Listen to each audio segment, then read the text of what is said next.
adequate time for principals and teachers so they can meaningfully engage in sound planning and implementation of needed instructional changes, and also assisting teachers and principals to make use of the result from large-scale testing to engage that information with the information they have from classroom assessment. At the same time, language testing is also making the shift. The theme of LTRC 2015 was from language testing to language assessment by connecting teaching, learning, and assessment. And towards the end of this recommendation, and Dr. Rogers made a few more specific recommendations, for example, to make sure that the assessment that are to be assessed are multidimensional, and produce item analysis that expand to include both the subsets that to which the item is referenced and those are not referenced. And in terms of assessment schedule, we want to change to make more times for the educators to make use of the result so they can make some plannings for instructions for the next academic year. And also to allow a large number of items for each subset and therefore increase the reliability. I mean, the last little piece was really assisting principals and teachers to help them to work with large-scale testing results and integrate those into their classroom assessment to support students' learning. My third message is the synergy of large-scale testing and the classroom. So I'd like to show you how validity has moved from the point of view of test validation framework, which is what you see now, and to assessment validation framework. And this group of researchers focus on cognitive validity, instructional validity, and inferential validity. So in this column, we really need to ask us is exactly what knowledge do we want our students to have and how do we want them to know it? In the middle, we need to ask ourselves how will we accept as evidence that a student has the learned knowledge they have learned, and how will we analyze and interpret the evidence? And the next we need to ask is what task will students perform to communicate their knowledge? And these are the three aspects working together in terms of how we see validity within a classroom assessment environment. With this, I'd like to call on us to continue to examine our assessment tasks and how we create classroom assessment environment in supporting learning in those 5 aspects. So the first one, the question we really need to ask ourselves is, are we setting assessment goals in relation to planned learning? Authenticity is, are our assessment tasks match with students' interest, experience, and their levels of knowledge? In terms of students' consultation, are we involving our students in designing assessment tasks and or the criterion to set those tasks? In terms of transparency, are we communicating our assessment tasks and criterions and how we do assessment with our students? So diversity, when we talk about it, is we really wanted to address the students' individual learning styles and needs through our assessment. These 5 aspects can be addressed through both large-scale testing and the classroom assessment. So to conclude, I'd like to reiterate, it is not large-scale testing or classroom assessment. It is how well we conduct our assessment. Good morning, good afternoon, and good evening. My name is Liying Cheng from Queen's University at Kingston, Ontario in Canada. I'm very happy to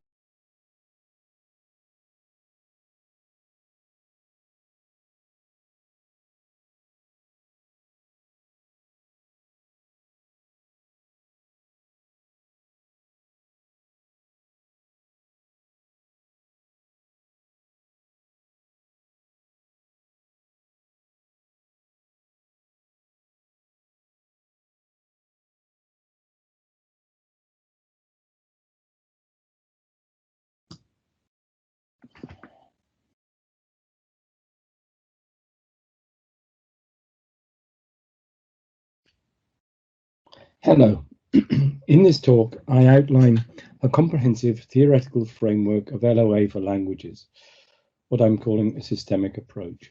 It's based on work from Jones and Saville 2013 onwards, and a chapter in the recent volume edited by Atta Jibril 2021. Here are some key words and concepts to be covered, shown on this slide. Jim Purpura first used the term learning-oriented assessment in language testing with reference to assessing grammar in 2004. With Carolyn Turner, he subsequently developed an integrated working framework with 7 interrelated dimensions that form a coherent whole.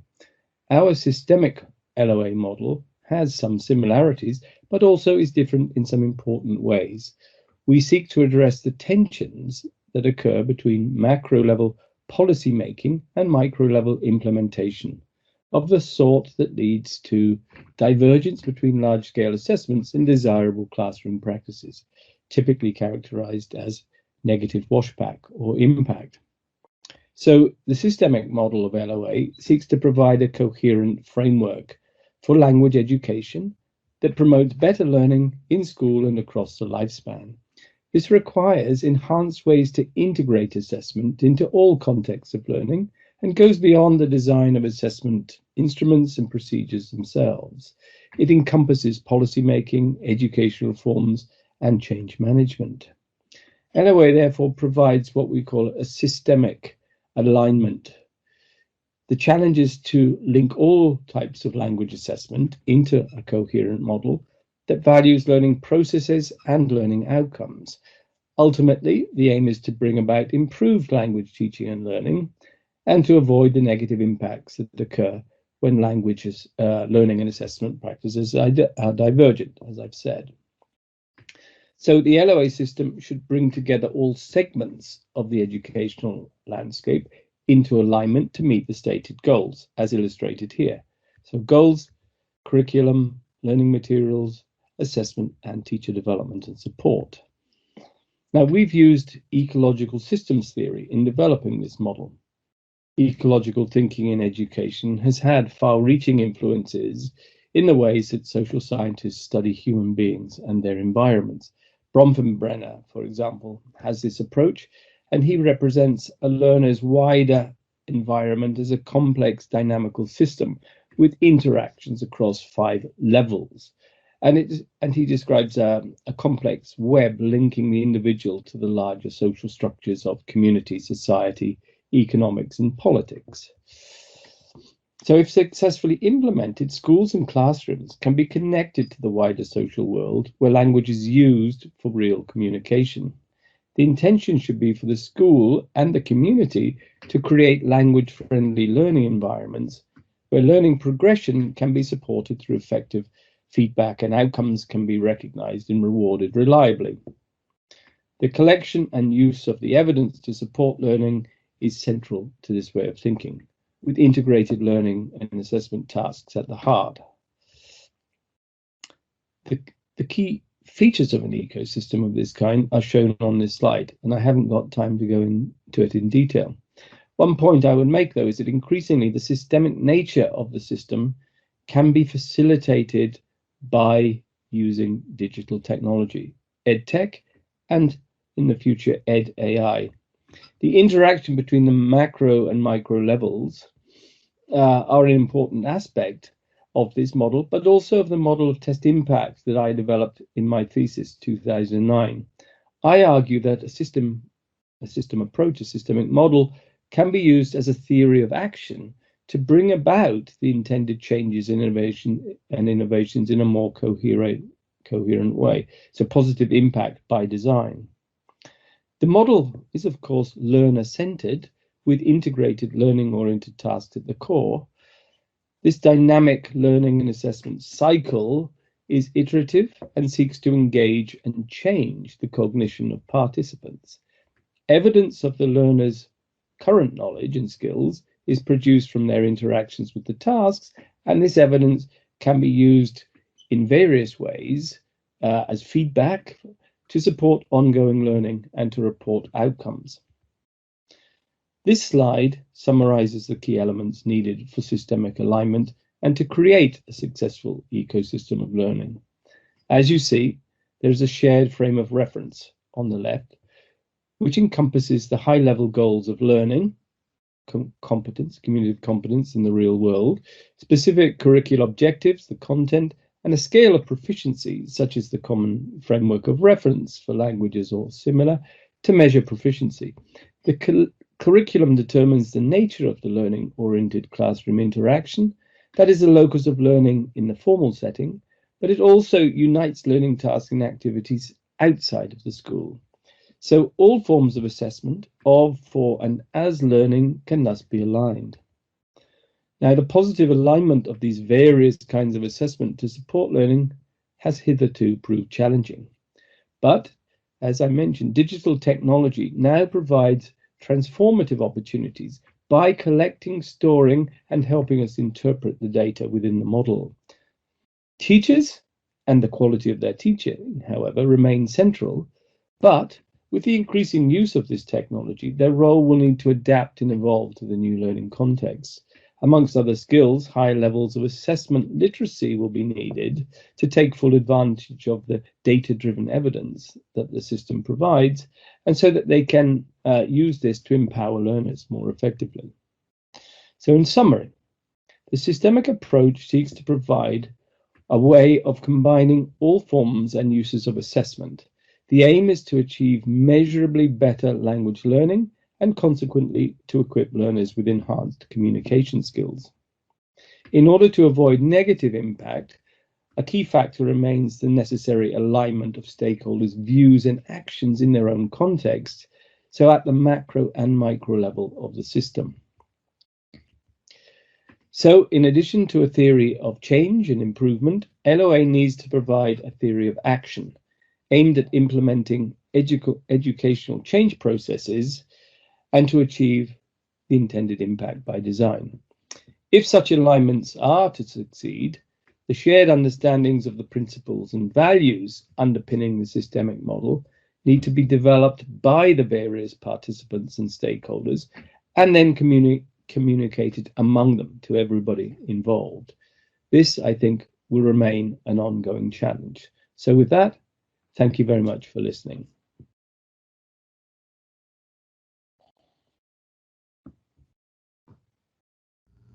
I'm here today to talk about some of our recent efforts to incorporate learning-oriented assessment in the GEPT, which is the largest standardized test of English in Taiwan. The GEPT is a 5-level criterion referenced EFL testing system tailored to learners of English in Taiwan. It was first administered in year 2000. As of December 2020, more than 8.5 million Taiwanese learners of English, almost 1/3 of Taiwan's total population, have taken the test. The key objectives of the GEPT are to encourage continued learning and balanced development of listening, reading, speaking, and writing abilities. It not only aligns with Taiwan's English education framework, but also the CEFR framework. Why is it important to explore learning-oriented assessment then? In 2019, our Ministry of Education launched a set of new curriculum guidelines for the 12-year basic education that aim to develop students' core competencies. The new curriculum guidelines place particular emphasis on learner autonomy and empowering students to become lifelong learners. In response to the guidelines, the GEPT has undergone 2 years of revision. This has allowed us to explore the concept of learning-oriented assessment in line with the core competency of learner autonomy as defined in the new curriculum. Therefore, over the past 2 years, we had been working on revising the GEPT. This revision was designed and made in line with our goals to upgrade our score reporting services by including learning features such as test takers' strengths and weaknesses and learning guidance for test takers, and secondly, to enhance the transparency of our assessment criteria. Ultimately, we wish to help learners bridge the gap between where they are now and what they want to achieve in the future, and to encourage them to become autonomous and self-motivated learners. It is our hope that the GEPT is not used merely as an assessment tool in a conventional way. Instead, we hope it can also function as a learning companion that accompanies learners throughout their English learning journey. This will be a paradigm shift from test orientation to learning orientation. After 2 years of development, during this stage, detailed can-do statements underlying the ability measured in the test were first developed, and each test item was then tagged with its corresponding can-do statement by a panel of experts familiar with the GEPT specifications. Now, we are proud to be able to introduce this new score reporting service, Dr. GEPT, as part of the new GEPT launched in January this year. As shown here, in addition to scores that provide a snapshot of a learner's current proficiency level based on his or her test performance, Dr. GEPT provides each test taker with individualized diagnostic feedback that not only identifies strengths and weaknesses, but also provides feed-forward that offers guidance on how to improve their English skills. I'm proud to say that the GEPT is the first large-scale standardized test of English in the world to provide personalized feedback to test takers. Dr. GEPT has currently been granted patent protection. If you are interested, a 2-minute demo video is available online. Next, I'm going to briefly share with you the results of a user survey we conducted recently. In January this year, we administered an elementary level listening and reading test to about 24,000 test takers. Those who took this test were the first ones to officially access the service provided by Dr. GEPT. Later, after the test scores were reported, we sent an online survey to the test takers. We asked them to report the extent to which they found Dr. GEPT useful. As of the end of February, we had collected about 700 responses, most of which were given by test takers themselves, but some of them were answered by their parents or teachers. The results show that, overall, test takers, parents, and teachers find Dr. GEPT very useful. For example, both test takers and their parents reported an average of over 90% satisfaction level on other features of Dr. GEPT. It is also notable that teachers are highly satisfied with analysis of strengths and weaknesses and key vocabulary and sentence patterns. The satisfaction level with these two features reached 100%. We also investigated the opinions of test takers from different score groups regarding Dr. GEPT. The 4 score groups are passing, close to passing, non-passing, and passing with the high scores. As you can see from the graph, overall, all score groups found the services provided by Dr. GEPT highly useful, but one score group, namely the close to passing group, demonstrated a particularly high level of satisfaction. This suggests that test takers with a score close to passing the test find Dr. GEPT especially useful. It is very encouraging for us to find that Dr. GPT has so far been well received by test takers and other stakeholders. To conclude, the result of this study proved that the GPT may be used to improve learning and enhance self-directed learning to some extent. We believe such learning-oriented reform can help transform learners' perceptions to use the GPT not only as an assessment tool, but also as their learning partner. We also hope to encourage a paradigm shift from test orientation to learning orientations among learners, teachers, testers, and even the government in our country in view of the consequences of using standardized tests to improve learning. However, this is only our first step. For the future, we believe research should be conducted in various areas. For example, we need to conduct longitudinal studies to measure its actual effect in supporting learning, and we need to collaborate with schools to investigate to what extent the feedback and feed-forward we have provided are having an impact on the way students learn. We also hope that our latest innovation will prove to be a useful and reliable resource, enabling Taiwanese learners of English to set and work toward their learning goals. Thank you very much for your attention. Okay, hello everyone.